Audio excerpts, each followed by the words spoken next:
피 흘렸는지 모릅니다. 18세기 계몽주의 시대가 이르러서 비로소 사람들이 종교의 지배로부터 서서히 벗어나기 시작했습니다. 아이러니하게도 인간을 종교로부터 해방시킨 것은 예수의 가르침이 아니라 계몽주의 이후에 세속적인 합리주의, 휴머니즘 이러한 것들이 오히려 인간을 종교로부터 해방시켰다는 것이죠. 예수님께서 이미 우리에게 말씀하셨는데 그 말씀을 잃어버리고 혹은 그 말씀을 묵혀버린 채로 그 말씀을 사장시키고 오히려 세속적인 합리주의, 휴머니즘, 계몽주의 그 사상에서 종교의 굴레에서 오히려 벗어났다는 것이죠. 얼마나 이것이 슬픈 현실입니까? 오늘 우리가 함께 읽은 갈라디아서의 저자인 사도 바울에게도 예수님의 예언자적 정신이 이어졌습니다. 사도 바울은 예수를 만난 후 그 이전의 생활이 180도 달라졌는데 전환됐는데 그가 달라진 것, 그가 회심한 것, 그의 종교관, 그의 신앙관, 그의 제도, 그의 전통 이 모든 것들이 일대 전환을 이루어서 180도 달라진 것입니다. 그는 예수님을 통해서 율법의 하나님이 아니라 은총의 하나님, 인간을 율법과 제도로 묶어서 종살이 시키는 이 하나님이 아니라 인간을 한없이 자유롭게 하시는 사랑의 하나님을 이 바울이 만나게 된 것입니다. 하지만 바울의 신앙이 여기에서 끝나는 것이 아닙니다. 은총을 주시는 하나님의 자유가 우리 신앙의 끝이 아닙니다. 바울의 자유는 자유를 위한 자유가 아닙니다. 자유 자체가 목적이 아니었다는 것이죠. 예수님께서 말씀하신 것도 안식일이 인간을 위해서 있는 것이 아니다. 이 말씀도 자유 자체가 목적이 있는 것이 아닙니다. 오늘 봉독한 갈라디아서 5장의 말씀은 그것을 더해주고 있는데 우리가 종교의 목적이 자유라고 그렇게 말씀드렸지만 예수의 믿음은, 예수의 신앙은 거기에서 한 단계 더 나아가는 자유로서 끝나는 것이 아닙니다. 자유는 새로운 헌신을 우리에게 요구합니다. 즉 사랑으로 섬기는 그러한 삶을 요구하는 것이죠. 사랑으로 서로 종이 되는 삶. 이 삶이 있어야만이 우리가 진정한 자유의 완성을 이룰 수 있다는 것. 이것이 예수의 가르침이고 바울의 가르침입니다. 오늘 말씀에 보면 내 이웃을 내 몸과 같이 사랑하라 이렇게 말씀하고 있는데 신약 성경의 원래 본문을 보면 내 몸을 내 이웃을 내 몸과 같이 사랑하라 이것을 꽉 채운다는 그런 단어를 사용합니다. 꽉 채운다, 완성한다. 내 이웃을 내 몸과 같이 사랑하라는 것은 너의 몸을 너의 이웃으로 채우라는 겁니다. 우리 내 머릿속에 늘 생각이 있지 않습니까? 내가 내 머릿속에 어떤 사람에 대한 생각이 있지 않습니까? 우리 젊은이들이면 사랑하는 사람에 대한 생각이 있고 또 부모님에 대한 생각이 있고 자녀에 대한 생각이 있고 여러 가지 생각이 내 머릿속에 어떤 사람에 대한 생각이 있죠. 예수님이 말씀하신 것, 내 이웃을 내 몸과 같이 사랑하라. 이 말씀을 좀 더 잘 번역하면 내 몸을 내 이웃으로 채우라는 겁니다. 항상 생각을 하라는 것이죠. 내 이웃을. 내 자녀를 생각하듯이, 내 부모를 생각하듯이 이것을 늘 채우라는 겁니다. 내 이웃을 너희 머릿속에 채워 넣어라. 그 말입니다. 그리스도인의 자유는 이렇게 사랑으로 서로 종이 되는 것으로 완성되는 것입니다. 그래서 예수님도 말씀하시죠. 내가 율법을 폐하려고 없애려고 온 게 아니라 이 율법을 완성하려고 왔다. 율법의 완성은 율법의 참된 정신을 구현하는 것입니다. 우리가 율법이나 제도나 종교 하나님이 우리에게 주신 것인데 하나님이 왜 우리에게 나쁜 것을 주시겠습니까? 왜 하나님이 나쁜 것을 율법 같은 나쁜 것을 우리에게 주시겠습니까? 결코 나쁜 것이 아닙니다. 율법이 나쁜 것이 아닙니다. 종교가 나쁜 것이 아닙니다. 교회가 나쁜 것이 아닙니다. 그것을 가지고 자기의 욕심을, 자기의 욕망을 채우려는 그 자세가 나쁜 것이죠. 나쁜 것을 하나님이 왜 우리에게 주시는 것입니까? 율법이 나쁜 것이 아니라 율법주의가 나쁜 것입니다. 종교가 나쁜 것이 아니라 종교주의가, 종교 우상화가 나쁜 것입니다. 율법이 사람을 살리는 데 사용되어야 하는데 사람이 살리는 것을 사용하지 않고 사람을 올가매는 데, 죽이는 데 악용하는 것이 그게 나쁜 것이죠. 그리스도를 통해서 얻은 자유를 우리 육체의 욕망을 충족하기 위해서 방종으로 삼지 말아야 합니다. 하나님은 우리에게 자유를 주셨는데 이 교회를 만들고 이 교회의 지도자들이 세상의 임금보다 더 큰 권세를 가지고 더 크게 위에 있으면서 교황이 세상의 왕도 임명하고 세상 왕이 교황의 발 아래 입맞추고 이러한 일을 하면서 인간의 욕망을 극대화돼 버리고 말았습니다. 이것을 깨치고 안식일이 사람을 위해서 존재하도록 그렇게 한 것이 개신교회죠. 그런데 이 개신교회가 또 그 일을 그대로 답습하고 있는 것이죠. 사랑으로 서로 섬기는 삶은 예수님이 또 바울이 우리에게 권면한 그러한 말씀입니다.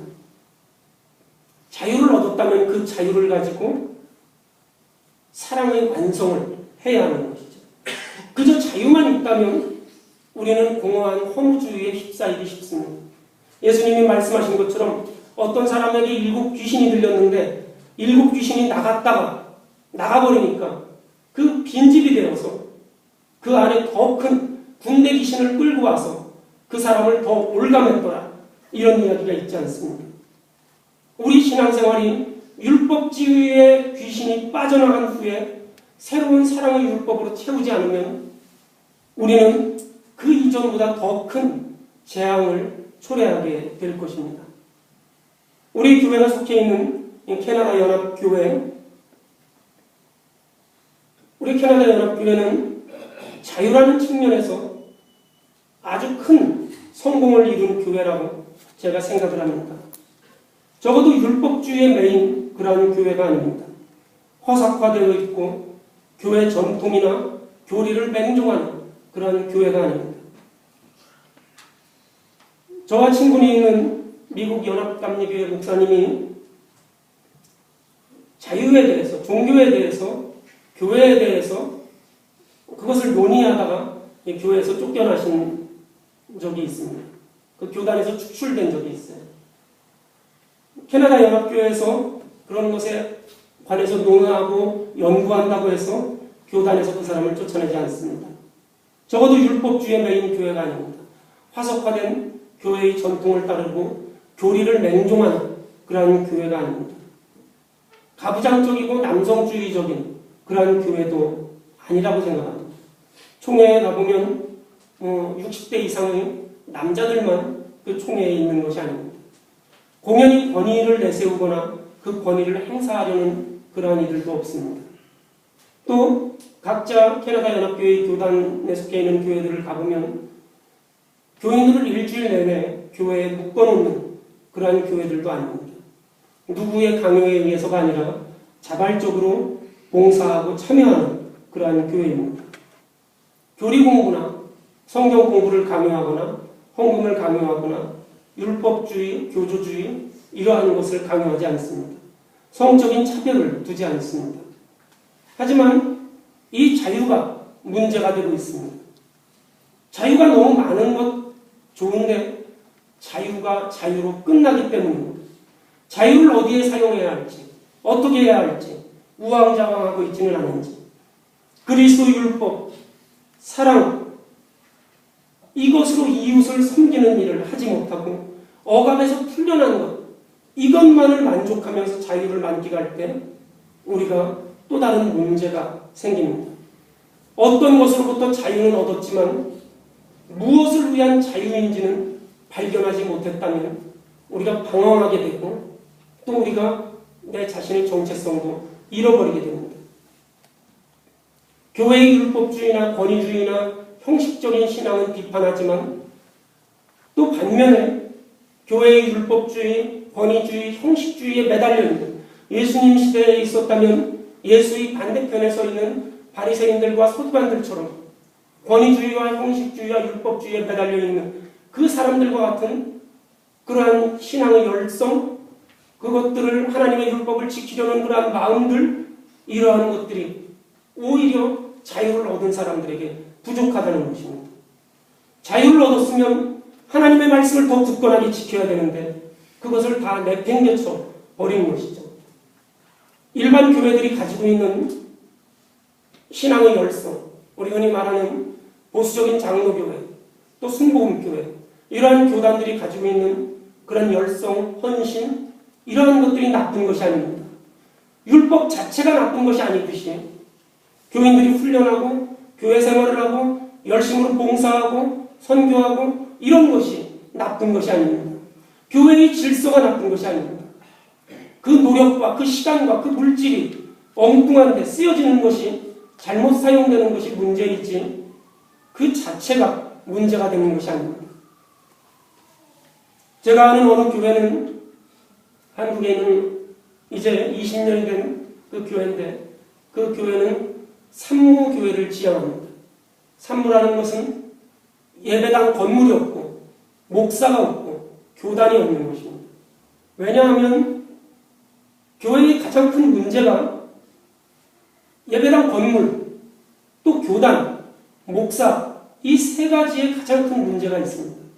그래서 그 교회는 예배당 건물을 갖지 않고 목사를 두지 않고 이렇게 예배 시간에 설교하는 목사는 있어요.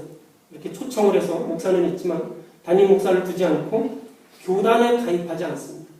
장로교든 감리교든 어느 교단에 가입하지 않아요. 이 교회가 몇 차례 혼란을 겪은 그러한 적이 있는데 그때 그 교회에서 크게 반성하고 논의했던 것이 어떤 것이냐면 우리가 교단이 필요하면 교단에 가입을 해야 하고 목사가 필요하면 목사를 청빙해서 모셔야 하고 교회 건물이 필요하면 교회를 지어야 한다. 그 교회 교인이 약 100여 명 되는데 강남에 있어요. 강남에 있고 그 교회 교인들은 사회의 지도층입니다. 최소한 연봉이 수억에 달하는 사람들이 평균 연봉이 그런 사람들, 교수, 정치인들, 공무원들, 고급 공무원들, 이런 분들이 그 교회의 교인들입니다. 그 교회의 교인 중에 한 교수님이 그런 이야기를 하신 적이 있어요. 우리가 건물이 필요하면 우리보다 못한 사람들도 교회를 짓는데 우리 같은 사람들이 교회를 짓지 못하는 것이 이게 말이 되는 거예요. 우리보다 적은 교회도 목사를 모시는데 우리가 목사를 모시지 못하는 게 말이 되는 거예요. 교단이 필요하면 교단에 들어가야 되는 것이죠. 이 산물을 붙들고 우리는 절대로 이 산물을 놓치지 않아야 된다. 절대로 우리는 무슨 일이 있어도 예배당을 짓지 말아야 되고 목사를 모시지 말아야 되고 교단에 들어가지 말아야 되는 이 산물을 붙들고만 있다면 우리는 자유로운 게 아니라 오히려 그것에 얽매여서 해야 할 일을 하지 못한다. 이러한 비판을 한 적이 있습니다. 자유를 향하지만 또 다른 올무에 걸려버린 그러한 느낌인 것이죠. 할 수 있는데 내가 할 수 있는데 필요가 없기 때문에 또 그것은 우리에게 좋은 것이 아니기 때문에 그것을 버리는 것하고 하지 않는 것하고 내가 필요한데 나에게 꼭 있어야 하는 일인데 내가 하지 못하는 것하고는 굉장히 큰 차이가 있습니다. 자유에 책임을 질 줄 아는 성숙한 신앙인이 되어야 합니다. 은총의 자유에 사랑의 율법을 우리가 더해야 합니다. 율법으로만 끝나는 것이 아니라 또 자유로만 끝나는 것이 아니라 사랑으로 채울 수 있어야 합니다. 자유롭고 성숙한 신앙생활을 우리가 한다고 하면서도 하나님 앞에 내가 헌신하지 못하면 그것은 그 자유는 방종이 되어버리고 맙니다. 우리가 내 자신이 하나님 앞에 온전히 드려지는 것, 내가 하나님 앞에 내 이웃을 내 마음속에 꽉 채우고 그 이웃과 함께 하나님 앞에 나아갈 수 있는 것, 이것이 하나님이 진정으로 원하시는 것입니다. 우리가 종교로부터 율법으로부터